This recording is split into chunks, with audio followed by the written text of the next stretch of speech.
Okay, good morning, all of you.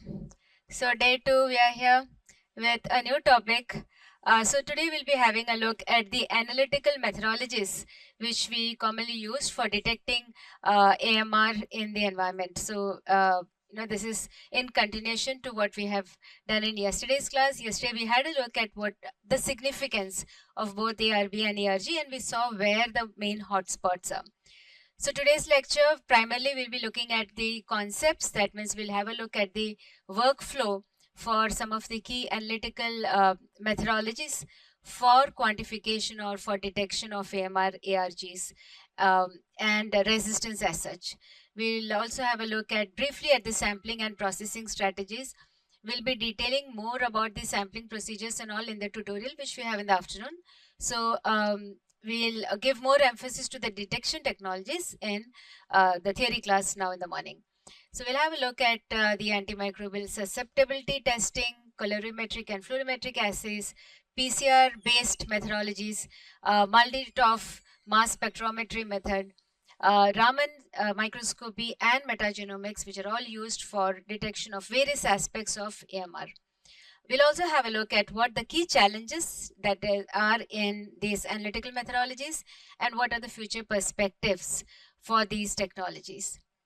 So before we start with the main analytical methods, I wanted to first just briefly let you know or introduce the concept of environmental resistome.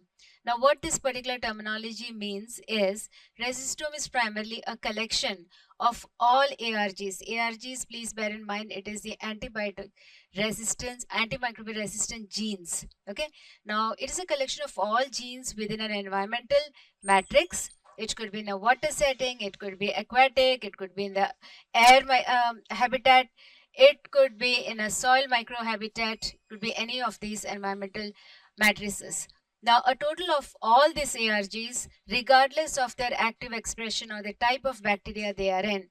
So it does not matter. Suppose, for example, we are having 20 different types of bacteria, and they are ARGs, different types of ARGs, obviously in different type of this bacteria. So it doesn't matter whether it's in bacteria number 1 or 20, it is primarily a pool of all ARGs. Also bear in mind, it doesn't always have to be actively expressing genes. It's a total pool. Some of them may not be expressing, they might be redundant or silent genes that will also express or that will also be part of this resistome. All right. So to elaborate a little more, this is how it looks. So here in this table, I have just given example of some of the ARGs. So if you see, it's like an extensive. So it's not just 1, 2 ARGs that we're talking about. And if you closely, it's not very clear, but I've given you the reference there. If we actually very carefully have a look, we'll see that most of the manure samples, it's not even listed because it's written as 184, 120 ARGs. That means it's so exhaustive, and we saw the importance of manure being a source of massive amounts of antibiotic resistant genes. All right. Just so I wanted to bring this concept out right before we dive into the analytical procedures. Now, some of the key drivers, this is also, coming from yesterday's class. We all know manure because that's carrying most of the ARGs from livestock operations, agricultural runoff, also carrying a lot of ARGs, wastewater treatment plants, and hospital wastewater and pharmaceutical effluent. All right. So now let's have a look at the workflow or analytical workflow for detection of AMR. So essentially, we all start with sampling. That is the key, first step to go with, the pioneer step. So when we sample and we collect the sample, and the sample is brought to the lab, and these are primarily, sampling is usually of environmental matrices. We'll be going into examples of aquatic samples. However, that is applicable for all. It could be soil matrices, from manure, from airborne, any of those things. So first is the sampling, and then we go ahead with the processing. When we come to the main detection or processing, the very first step is the traditional AST-based methods for isolated bacteria. Okay, antibiotic susceptibility testing, which we'll be seeing more in today's tutorial lectures also. So that is primarily a culture-based detection. That means we bring a sample in the lab, we culture out the microorganisms, or we grow those particular microbes in the best environment, or we give the best media for it so as to enhance its growth, and then we test its antibiotic susceptibility. All right, so it's a culture-based technique. There are phenotypic assays also. It could be colorimetric or fluorometric screening techniques. We'll see all this in detail and as we go along in the class today.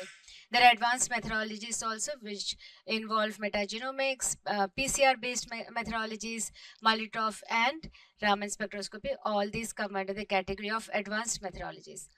Now, when we start with the sampling, we need to first get a representative sampling. We cannot just go to a location, get one sample, and then call that as the representative sample, because we all know that the, how many microbes residing, it all varies. So we got to first start with a representative sampling, and then we should also go for a sensible location. All right. So yesterday's class, I have briefed you, I have told you in detail what the main spots are. So if you're looking at AMR, if you're looking at microbial resistance, it makes sense for you to start your sampling based on one of those hotspots with a logic behind that this is the source. Probability of existence of AMR or ARB and ARGs are more in this particular region. So that's what it means, targeted approaches. All right. And we could diverge farther away from the targeted approaches also, because there might be some transmission medium which is bringing about transmission or a dissemination of those genes from those hotspots to other places. All right. So that's also there. But usually when we start with a sampling, we would go with a target approach. We can go with water samples and like surface water, groundwater, wastewater, influent, effluent streams, any of this depending on what you're looking at. Okay, what your question is. So depending on that, we'll go with these samplings.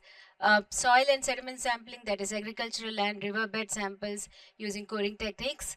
Biosolids, here we look at primarily manure and the sewage sludge from treatment facilities. So these are three, but then as I mentioned yesterday, one of the upcoming sampling that these days we do is for the aerosols also.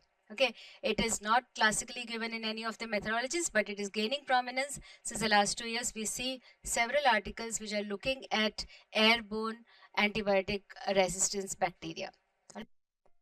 So from sampling, so how do we, so when we get any samples into the lab, we've got two options with us. We could either go with a culture dependent methodology, where primarily we plate that sample on selective media with antibiotics to isolate resistant bacteria. So we bring that sample, and obviously in that sample, the assumption is there are a pool of bacteria, some of which are antibiotic resistant bacteria. So that's the assumption. So when we grow those samples in a medium, so we provide a medium which is the best for, so we provide usually a generic medium which will be capable of growing most of the bacteria there. And then in those medium, there will be antibiotic discs also. Alright, so if it is capable of growing in presence of that disc, obviously it means that it is resistant to those particular antibiotics. So that's how we go. We culture, so this is called as culture dependent. That means we are culturing them in the best known media, get a pool of bacteria, and then we work around those as our target microbes, ARBs. Here sometimes, like when you're having a very dilute sample, also like when we are dealing with air samples, aerosols, we'll have a concentration step. So for water, primarily we do a filtration step which concentrates the microbes. The density is much higher, and then we work around with them. For aerosols also, we go with a filtration. Okay, we have collectors, and then with those filter papers, we know that there is concentrated microbes, and then we work around with this. As opposed to this, we do have culture independent methods also. Now here we do direct DNA extraction for molecular based analytical techniques and bypassing the cultivation method.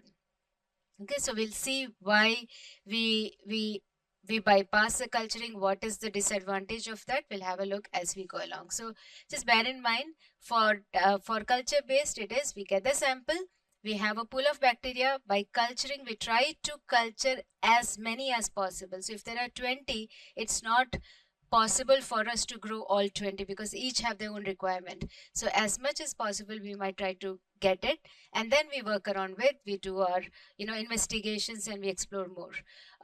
Culture independent, we would just take all the samples, no growing them. We will try to isolate all the DNA present in those samples. For 20, 50, 100 samples, whatever it is, we take out the genomic DNA, bacterial DNA for all 100, and then we try to do more interpretations from that. Now let's look at the first of these techniques, which is antimicrobial susceptibility testing. This is often mentioned as the gold standard for resistant detection, because if you're going to work in AMR, there's no way you will not do this. This is one of the primary testing which is usually done. Now here what we primarily do is AST determines whether the bacterial isolates are susceptible or they're resistant to specific antibiotics. So suppose I'm having a bacteria A and I'm putting a antibiotic disc in its presence. Okay, so this antibiotic disc, what is supposed to do? This disc is supposed to kill this bacteria. This bacteria is not meant to grow in the presence of that antibiotic disc. Alright. If that bacteria grows, then it is what? Is it resistant or is it susceptible? It is resistant. If it is not growing, then it is susceptible. Alright. So we just got the difference between both of them. If they are growing, means they are resistant. If not, they are susceptible. Now, there are two methods for this. We use what is called as a disk diffusion method to quantify the susceptibility of these microorganisms. And we have here primarily what we do is we measure the zone of inhibition around these antibiotic discs. And we measure them, we quantify them based on their zone of inhibition. We further categorize the susceptibility or resistance of set of microbes. All right. And second very popular method is called as the broth microdilation method. Here it determines the minimum inhibitory concentration, that is the lowest concentration which is inhibiting the growth of microbes. So these are the two most commonly used method which is coming under AST. We'll be looking at details of both of this, but this is what we'll be looking more into in our tutorial class today. Alright, apart from this sampling, we'll take an example, we'll have a look at how we can go ahead and quantify this. Alright, so for the moment, I'm not going deep into this because we are going to work around this in the tutorial class. Alright, what are the advantages of such an AST method? Now, these are clinically relevant. They are standard protocols by EUCAST and all that. So these are something which is classically employed throughout the globe, and they provide quantitative MIC values. Okay, so when I'm talking about a value here, MIC or the zone of inhibition, I have something something in quantity to play around with. So if I give the MIC values for one vis-a-vis other, I can sort of relate, or I could know which of the samples is alarmingly contaminated. So I have something to work on with figures. It is not qualitative, so it's quite popular. But what is the limitation here is it requires culturing. Alright. Oftentimes, water samples and all, I'm not talking about one or two bacteria. As I mentioned previously, I'm talking about a set of 50. And then the chances are of this 50, only about 3 to 5 will be cultured or will be growing. So I'm actually losing, say it's not even 5, it's like more than 99% of the environmental microbes may not be even cultured. Alright, so and they might be the one which are more dangerous and very risky. So I'm losing out on those. So when I'm getting these MIC values, it might be low, and I might think that this is not a potential hotspot. I'm okay with it. It's not epidemiologically relevant. I might just discard it. However, I have not even cultured those 99% of the microbes which might be clinically more relevant. Alright, so that's one of the major disadvantages here, and it's a slow turnout. Like it takes about one to 2 days for me to get the results and for me to get these particular values. So these are the key disadvantages. But as I mentioned before, this is what we'll be detailing later in today's afternoon class. The second type of method are the colorimetric and fluorimetric assays. Now they offer faster, so these are faster alternatives to AST. AST, I said, takes about 1 to 2 days, so these are much quicker. So I get a feel of the amount of AMR or the resistance pattern much faster. It measures the bacterial metabolic activity as a proxy for growth. For example, on a Petri plate when I was growing, alright, it took me 2 days because it took 2 days for those bugs to actually grow on the media. Alright, when I keep it in the incubator. Here it is faster because I'm actually not looking at the growth of the bacteria as such, that log phase growth from 2 to 4 to 8 and all. I'm not looking at that. I'm looking at something else, some other metabolic, some enzymes, or something else which is indicative of its growth. Alright, so if that particular enzyme or protein is higher concentration, I would say that this is present in higher concentration. So it's faster. And these methods significantly, obviously, that's why it reduces detection time and enables high throughput screening of environmental isolates. So, for example, when you go for surveillance, if you have to take surveillance surveillance means you're going ahead and taking environmental samples. So, if you bring about, let's say, 200, 300 samples, if you're going to sit and then do the culture based methods, it's a very tedious, arduous process. This is much faster. So here, if you see these wells, what it indicates are those microplate wells. Most of you must have seen in your lab. So in this 96 plate wells itself, in one well itself, you get so much of data. Alright, so it's much faster when it comes to in an environmental setting. Here we got two options. We have colorimetric detection and we have fluorimetric detection. Okay, for coming under the category of rapid phenotypic screening. Under the first category, that is colorimetric detection, here we given, and so there are several of these detection methods. One of this, obviously, colorimetric means it is a method which is going to give out a color. So based on the intensity of the color, I'm quantifying something like how we see in our classical spectroscopy based methodologies. An example here is there's a rhesus-urine substrate. This substrate is blue in color. Now this converts to rhesus-urine, simple, like not the substrate, just rhesus-urine, because that is going to be released, and that's pink in color. So this release is in metabolically active cells. Okay, so the color change from this blue to pink, it indicates the bacterial growth and potential resistance. So something, this is a pictorial representation. So when I do not have the bug, so as such in the tube it was blue in color. When I add my sample into it, it partially reduced, it reduces the substrate and it releases rhesus-urine, which is pink in color, and then when it is fully reduced, it is colorless. So based on this gradation or change in color, I can quantify, or I can colorimetrically determine the amount of bacterial samples there. Okay, so it's not their growth, but it's actually ascertained to some other proxy which sort of indicates their growth. So and these are for active cells. Okay, so if these are for live cells, dead cells will not have this enzyme which is bringing about this conversion from this pink to, from this blue to. Okay, so it's indicative of live cells inside there. Okay. The second method is fluorimetric detection. Now these are fluorescent dyes, obviously, because as indicated in the name. So we have several of these options. Few I've given is Cytox green and CFDS stain. These also stain and give us an idea about the live dead cells, or they measure the membrane integrity, providing rapid viability assessment. So this is all indicative of the viability, or whether the cell is alive or dead. Okay. Now here also, as you see, we add in the microplate cells, we add this fluorescence dye, Cytotox green. It's one of the examples in this microplates. And then based on the color change, based on the fluorescence which is evolved out by the samples, we would indicate, or we would determine the live cells present. Okay, so we could use one of these. So of these two options, the colorimetrically, obviously it is much cheaper when compared to the fluorescent dyes, because these dyes are on the expensive side.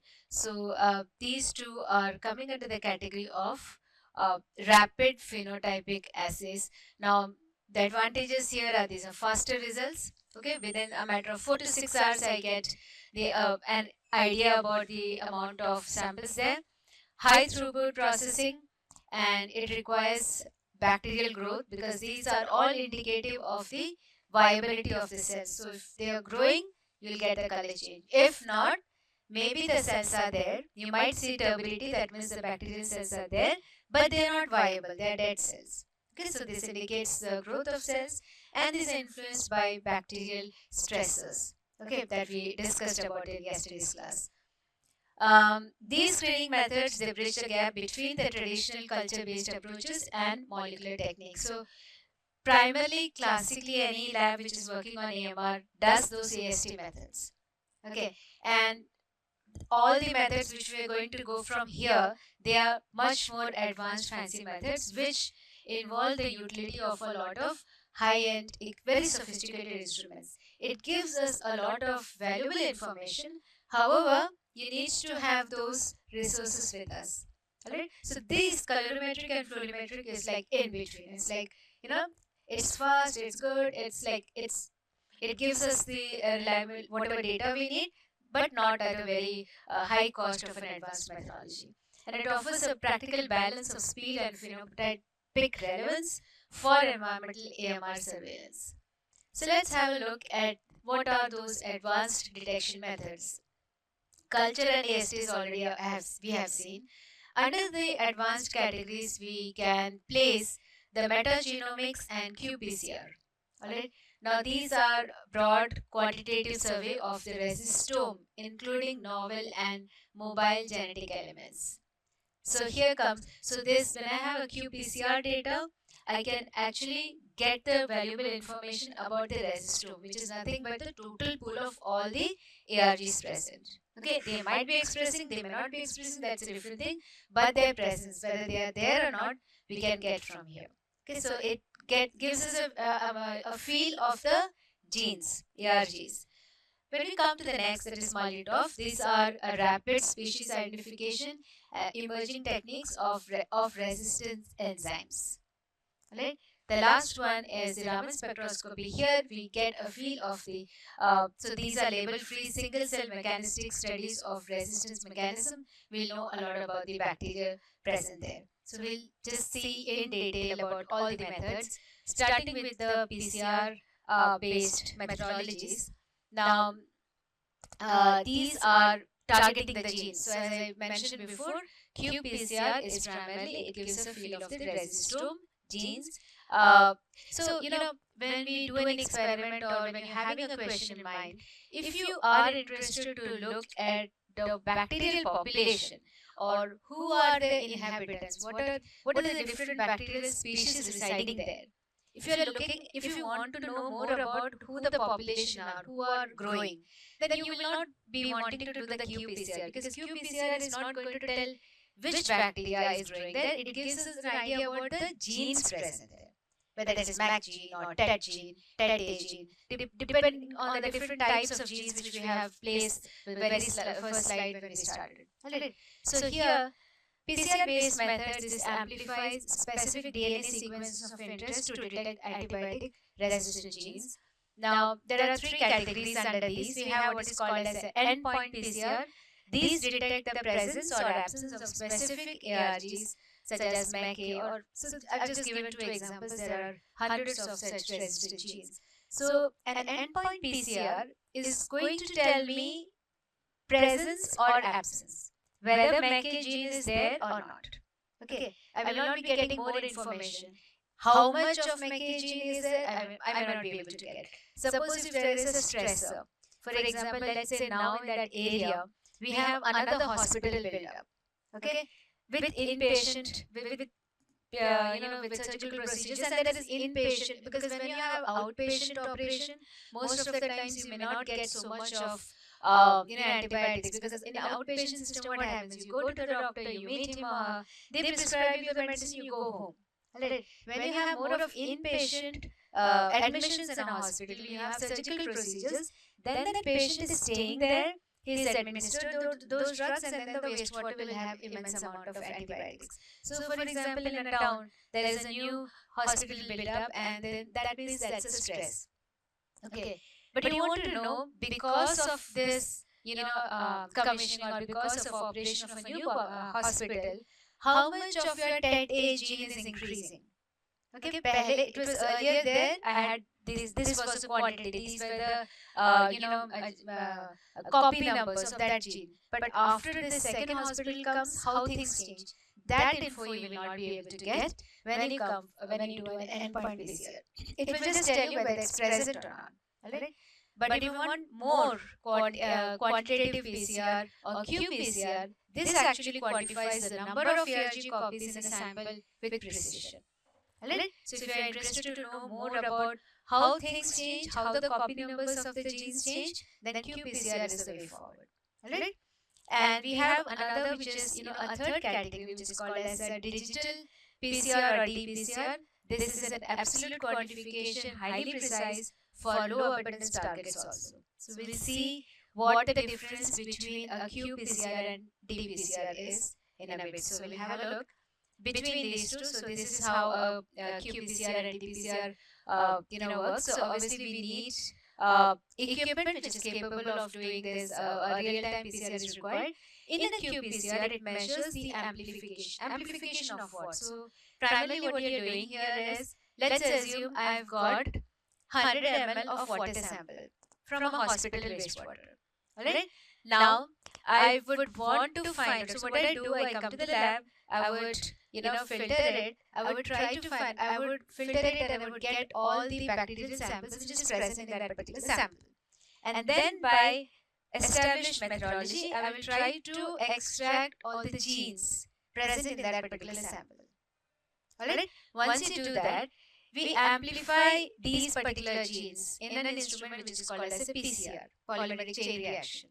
So the qPCR, it measures the amplification during the reaction, and it gives like relative or absolute quantification using standards. Okay, so we would have one standard, and then we'll see how things change. So the first diagram itself, you are seeing that that graph there shows the increase in the number of amplification of the genes as we do this methodology. Okay, but this comparison is against a known standard. Alright, so I would extract DNA, I would have all those things, and I will know what are the copy numbers of a standard resin. With reference to that, I'm going to then check for my sample of interest. Alright. In a dPCR, on the other hand, so here, for example, so this is an analogy. Okay, this is not an example of bacterial things. For an analogy, suppose you are measuring sugar concentration by taste relative to a known sample. So for example, I've got two samples, so I'm just having water. Okay, and I'm trying, so water is not very sweet, right? So if you have regular water, so I know what is the sweetness level for that water. And then I'm having a fruit juice which is highly sweetened. So with relevance to this, I can compare and I can give an idea about the sweetness for the fruit juice. Right. So that's what I'm saying. When I'm going to get a value for qPCR, that is in reference to a relative to a particular sample, reference sample. When it comes to dPCR, this measures endpoint fluorescence after partitioning and all that. So there are set protocols, and it gives the absolute quantification by counting molecules. There is no requirement for any standards here. So if the same analogy goes here I am directly looking at counting the individual sugar directly in my fruit juice. I don't need to relate it with water sample. Okay, so I will just I'll go to the lab, I'll find out how much is the sugar crystals or sugar samples in the fruit. So this is much better. It's it gives you absolute quantification, but here there is no requirement for a reference. So there are two difference between these two. So what are the key advantages of PCR based methods? All the methods are out there. These are highly specific and sensitive detection. They can give you absolute copy numbers for presence of all these genes. They give fast results compared to culture methods. Culture methods, so minimum of 2 days is required. They can detect genes in non-culturable bacteria also. So now here, suppose my water sample had 50 types of bacteria. What I am doing, I am getting that water sample, I am filtering it from the filter paper, I'm actually going ahead and isolating the DNA. We call it as total DNA extraction for all the bacterial cells. I'm not going to say keep it at one, sample number one, okay, you can get your DNA is not going to get isolated. No, it's just I'm considering all of them as a total pool. I'm going to have a methodology which is going to extract the total DNA from that particular sample. So here, out of that 50, it's even that 99% which I lost there, I'll be able to catch hold of them. Alright, so that's the advantage here. It enables quantitative analysis of resistance. So again, in terms, again here I have a number, because whenever you want to go for a management practice, or whenever it comes to a policy decision, etc., you want fixed numbers. We cannot then say yes, it appears like this, so we can go about with it. No, we always want some tangible numbers to play with to bring about policy decision matters and all. But yes, it has some limitations also. These are limited to specific genetic targets. They require prior knowledge of target gene sequence. That means, suppose I've got my water sample, alright, and I'm doing a PCR, qPCR. So that qPCR, so people from the biosciences, they would be, if you know the whole methodology, you will know that I need to give to amplify, because these are present in very minute amounts. So what I do in a PCR is I'm amplifying or multiplying the copy numbers or the presence of these genes by multiple folds. Okay, for me to multiply those genes, I should have an idea of which genes are present. That multiplication is based on presence. So we give a primer. So those who are interested to know more about this, you can go have a look at the PCR, polymerase chain reaction, how it works. Very interesting. So there you'll see that we need to provide specific primers. So there is this. So for example, if I'm going to get an environmental sample and I want to know, okay, presence of which particular antibiotic, or let's say if I have any gene in mind. Okay, this is a very dangerous or risky gene clinically because of other problems in the health sector. So if I know those, I will buy those specific primers and then I will quantify this and then the rest goes. So that's a disadvantage here. You can't find what you're not looking for. Alright. So if you know what you're looking for, fine. But again, it could be that because these are very highly mutatable. That's what we talked about in yesterday's class. Presence of those stressors are going to completely change, and there are mobile genetic elements, etc. So if I miss, so and these guys they just do in sample in real time, there's so many things happening, so many dissemination transmissions, I might miss all of them. All right, so that's the drawback here. But yeah, so all the methods will see that it has its own plus and minus which is inherent there. Let's have a look at the Molotov method. This is equipment, so this is how it looks, that instrument. This stands for, this method, it stands for matrix assisted laser desorption ionization time of flight mass spectrometry. Okay, so time of flight, so that is the abbreviation for, it stands for this equipment. Now, what this method here we identify is identification of bacteria. Okay, in qPCR, etc., it was identification of specific genes, resistome. Here I am looking at bacteria. Alright, so it identifies bacteria by measuring unique protein fingerprints. Alright, so there would be, so we'll see how it works, but just bear in mind this is specifically for ARBs, antibiotic resistance bacteria. Now, protein profiling of bacterial ribosomal proteins, usually bacterial ribosomal proteins, that is about 2 to 20 kilodaltons in size, via laser induced ionization and time of flight analysis. So usually when we come to mass spectrometry, you'll see that there is a requirement of ionization of sample. Even if you come to GCMS or LCMS and all that, you see MS is nothing. It's a very sophisticated detection tool, right, which involves ionization of the samples. So here also we do ionization and all, but we get an idea about the protein profiling of the bacteria. And usually this protein profiling is specific for these ribosomal proteins, is usually done. and output is it gives very unique mass spectral fingerprint for each species. Okay, something like our fingerprint. So my fingerprint indicates that yes, it's me. So similarly, these profiling, these protein profiling are very specific for each of the bacteria, and so it will indicate and it will tell yes, presence of these 1 to 50 organisms is there. Okay. So the workflow looks like this. Usually how we go about is first we need to, so because it is protein profiling, okay, the first step here is protein extraction. Alright, because that is going to give me the fingerprinting is based on the protein. So here I am not going for DNA extraction. Okay, so protein extraction, that is bacterial proteins, primarily ribosomal, because they give me a good idea about the profiling and they give me signature details required. Now these are extracted from pure culture.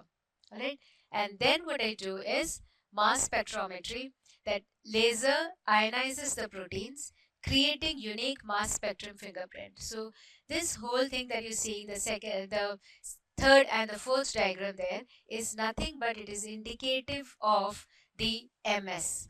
Okay, even if you go for GCMS or LCM, any mass spectrometry principles, it's the same principle. So you have an ionization and it creates a unique mass spectrum and you get the data in terms of the M by Z values.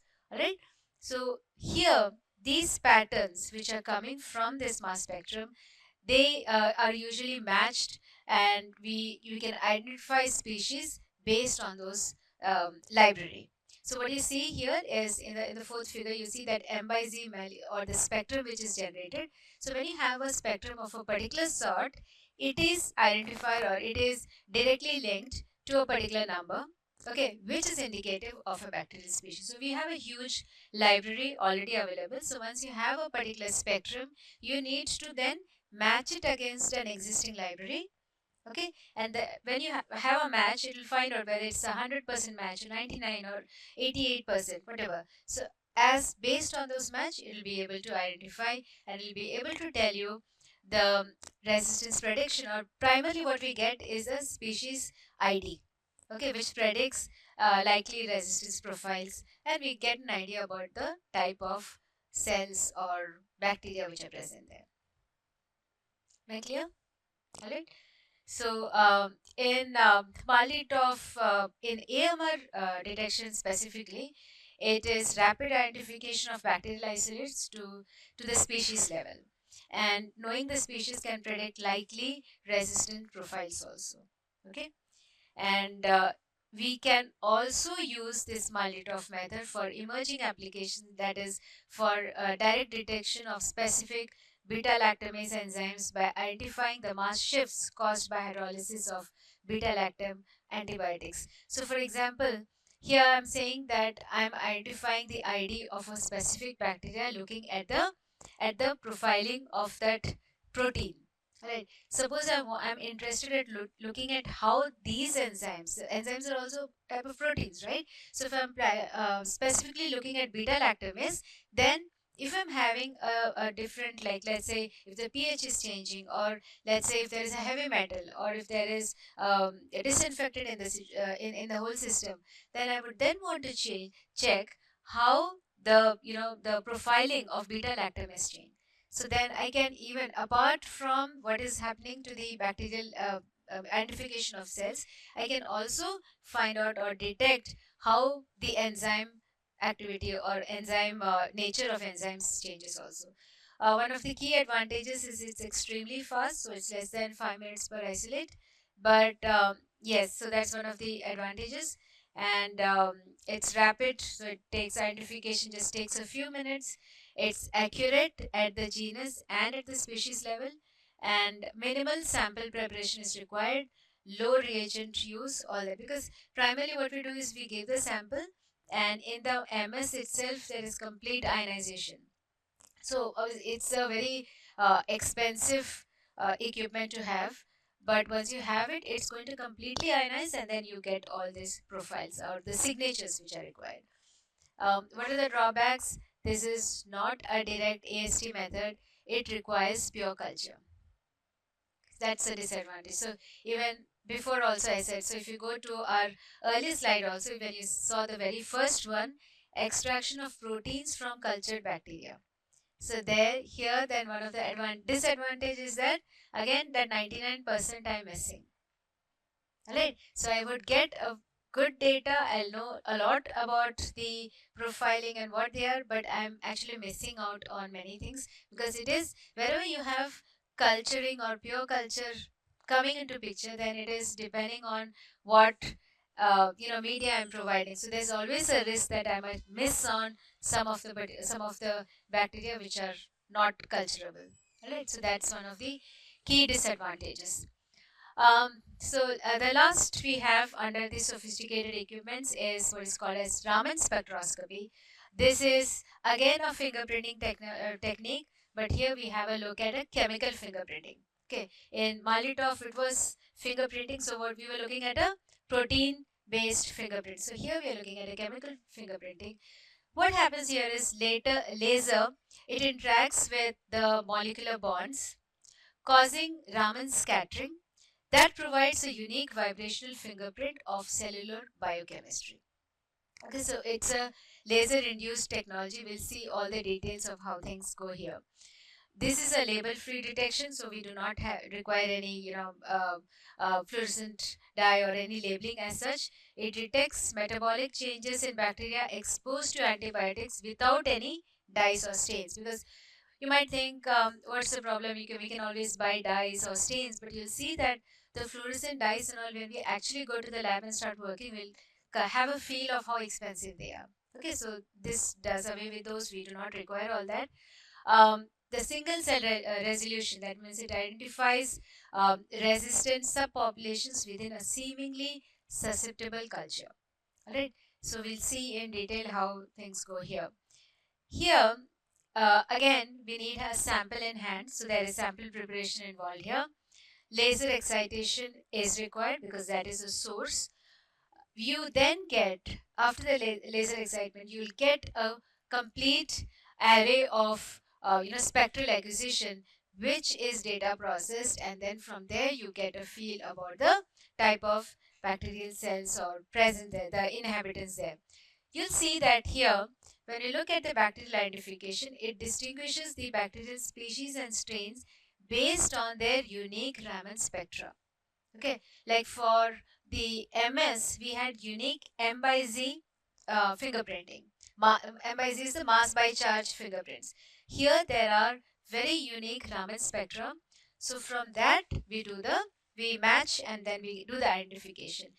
This method, it detects metabolic or structural changes in bacteria exposed to antibiotics. So resistant cells, they will show minimal spectral change, while susceptible cells might show clear alterations in their cells. Okay, so we can actually get the fine detailing also, because it is looking at a spectral database. It detects resistance at single cell level without culturing. So this is crucial for rapid diagnosis. So best thing here is we do not, then here again we do not miss on the larger population. Without the culturing technique, we can go ahead and use this diagnostics. It reveals biochemical shifts, that means shifts in the proteins or lipids, nucleic acids after antibiotic treatment. Okay, so if you go to our earlier example of that hospital coming into that setting, so if I had if I have samples from earlier sample sites, and I'm going to take second site, so I can actually compare between the two, and I can get very clear shifts. So I might, if I have done a protein profiling or a lipid profiling based on this, after the second stage, after the antibiotic treatment, how things change, I can calculate and I can get definite values there. It measures metabolic activity via isotope incorporation to distinguish live versus dead cells. Okay, so if we have carbon 14 labeled, methods, isotope incorporation is there in the method in our protocol, then I can even check between the live and dead cells also. Okay, so it's a very robust, and it gives us a huge amount of data about the whole bacterial population, how the metabolism, how metabolically things change when it comes in contact with an antibiotic.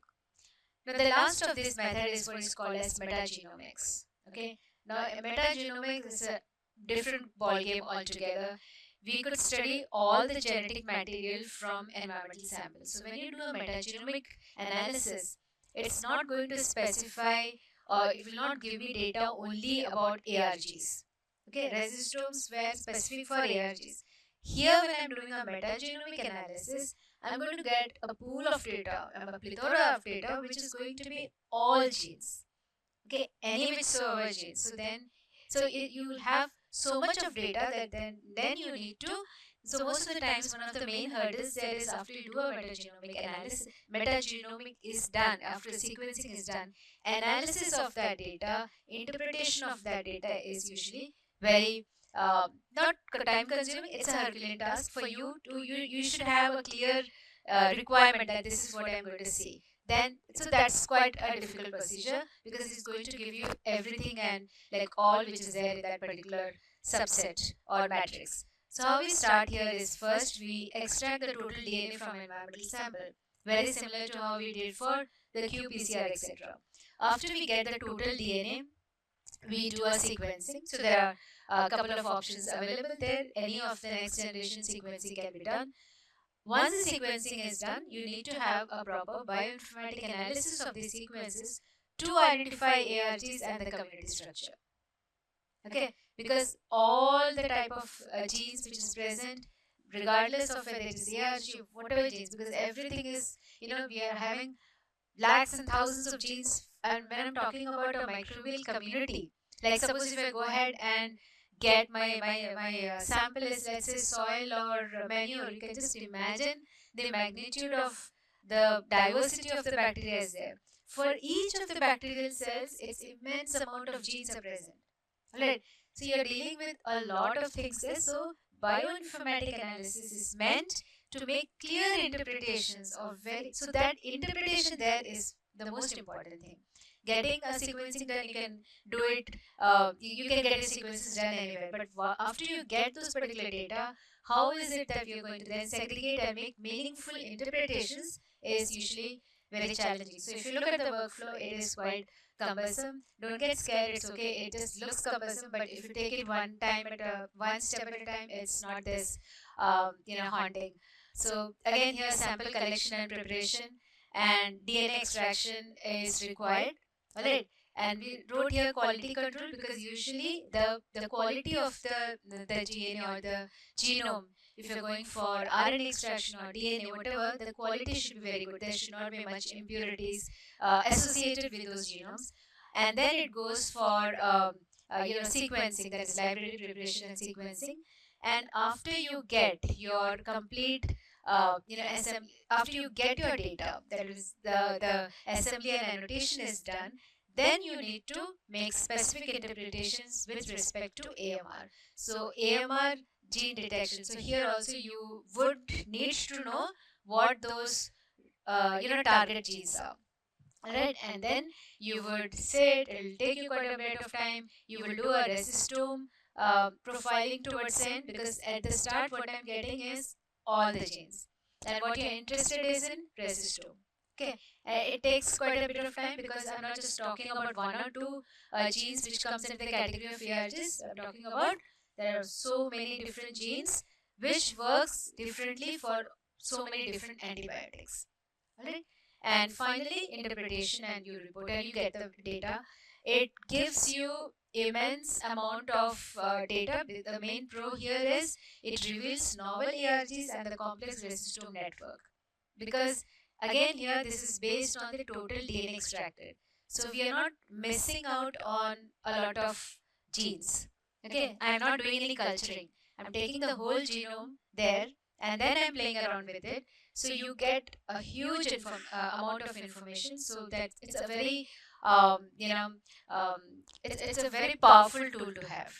Then it identifies ARG's abundance, diversity, high risk environments with mobile resistant genes, even the transposons and all those elements, any mutagenic activity happening, all this it can identify. So you get a wealth of information, but it takes a very fine bioinformatician to make those decisions. And so these days even AI/ML is being used for such making such interpretations.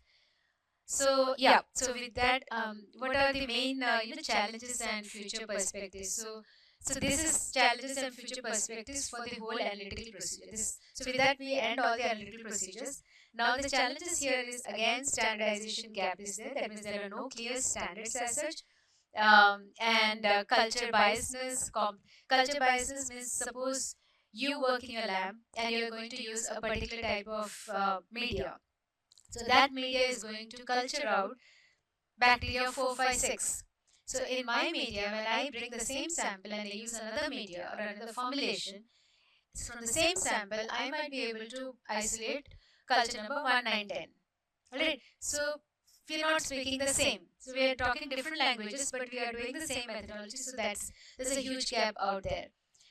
Complex data interpretation and high cost limit widespread implementation. So these are some of the current existing challenges. Emerging solutions is portable sequencing, AI driven analysis, and integrated multi omic approaches promise more accessible detection, because when I'm talking about genomic data, it's huge. So there you can use AI driven tools to make meaningful inferences and give you meaningful data.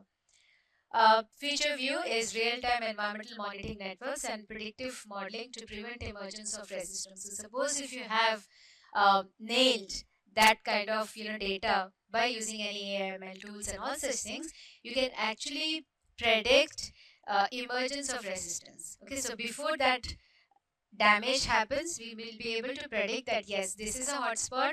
No, this is not good. We should not be setting up another hospital. Very bad idea. This hospital can be relocated to a another zone, wherein you do not have such active dissemination of that hospital wastewater, let's say into the groundwater or into the environment or into the soil, etc. Okay, so that kind of management and policy decisions you can take if such data is there. But as of now, we all know that we are much behind the whole picture right now. So by combining, the main take home is by combining culture-based methods and rapid phenotypic analysis and these advanced approaches, we can have comprehensive, picture of the entire environmental resistome, and such a multifaceted analytical strategy is necessary for our public health and for all the policy decisions, healthcare decisions. Key takeaways from this lecture: environment is vast, interconnected reservoir of AMR genes, and we have seen how things linked to the One Health concept yesterday itself. Accurate assessment requires robust sampling and choice of processing methods. Okay, so you have to make a decision as a researcher whether it's okay for this particular situation to go for a culture-based method or a direct method. If you go for direct, well, is it fine? Can I that extra expense that I'm incurring for a direct methodology, is it worth it? Okay, so what you're looking for, based on that, you make your pick. You will not be going for a very fancy Maltitov method if you're just wanting to have an AST of only the culturable bacteria. It doesn't make sense, right? Diverse toolbox is available. So methodological toolbox ranges from classic AST to powerful culture independent techniques, and future integration. So the future directions involve integrating these methods for surveillance, for policy decisions, for intervention strategies, etc. Right? So with that, we wind up today's lecture. I'm happy to take any questions if you have so. And in our tutorial lecture later, we'll be working more with the culture-based methodologies. We'll do some examples and all that. Any questions? Yes.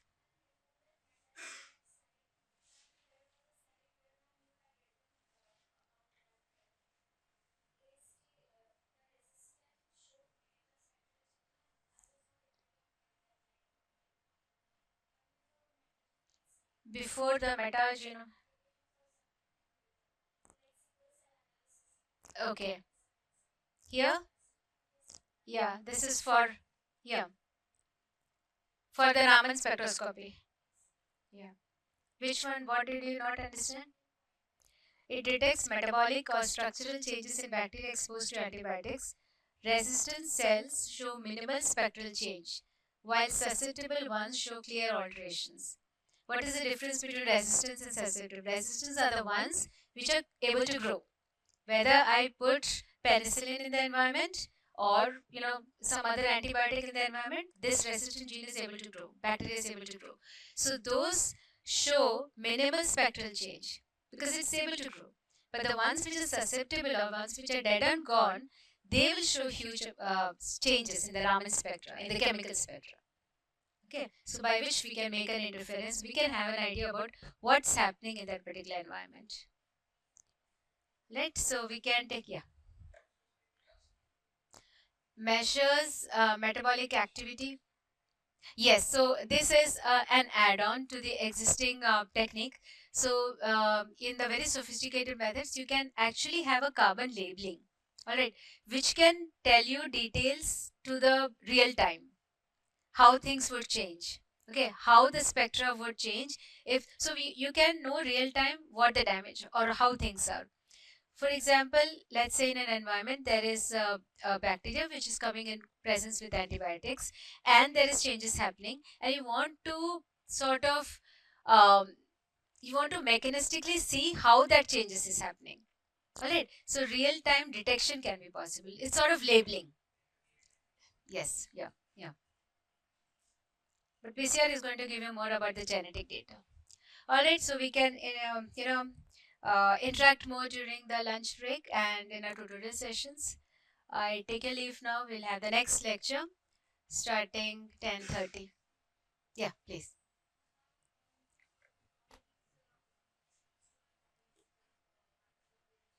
Yeah,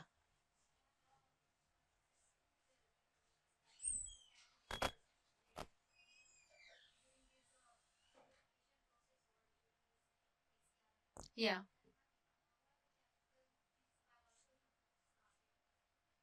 Oh, their discard and disposal is very different. It because these are toxic. Even when you work with PCR related experiments, simple PCR also, if you want to check and you want to see how the bands are, the Ethereum bromide and all which we use, everything, the disposal procedure is very different. These are toxic reagents which we are using. There are set protocols for that. Okay, we can't just put it, you can't even just sterilize it and throw. These are not bacteria because these are toxic dyes.